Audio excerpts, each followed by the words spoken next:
mistisnya adalah mengapa angka negara yang disurvei adalah 41. Sebab angka ini tidak lazim dalam membuat sebuah pengelompokan.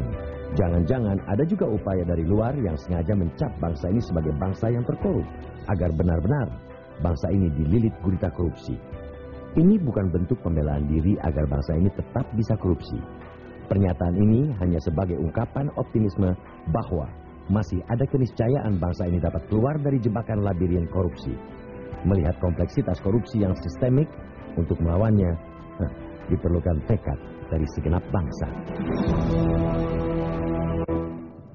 Iya, pejabat banyak yang korupsi, kita sudah tahu ya Mas Anies, di Indonesia dan juga di negara-negara lain. Namun yang saya ingin tahu dari hati yang paling dalam dari seorang pengusaha, Pak Sugeng Saryadi. Pak Sugeng, kalau seorang pengusaha seperti Anda sebenarnya lebih banyak diuntungkan atau dirugikan oleh korupsi yang dilakukan pejabat?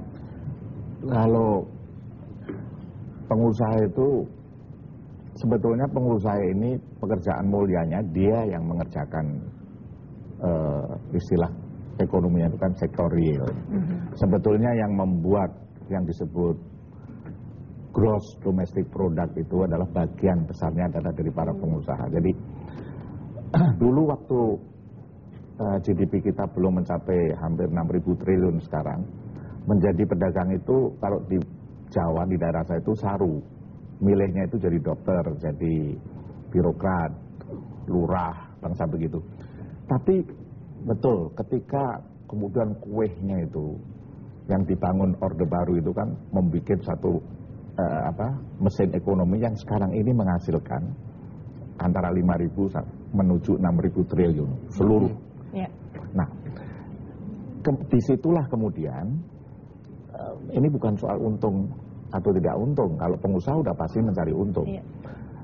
Masalahnya adalah bernegara itu, elit kita itu jumlahnya tidak lebih dari 5.000 kan Pak Anies ya. Dia 5.000 itu dari mulai anggota DPR, presiden sama kabinetnya, sampai bupati, wali kota dan lain-lain itu kira-kira 5.000. Jadi kecil sekali sebetulnya. Dan bernegara itu mestinya kan cita-cita berkonstitusi yang baik. Saya salah sedikit Pak Sugeng. Kalau sekarang dari perspektif di persoalan korupsi, kuenya menjadi besar, perekonomian ada, pelakunya adalah pengusaha. Dari perspektif pengusaha sebenarnya masalahnya di mana sih? Di korupsinya atau di kepastian biaya?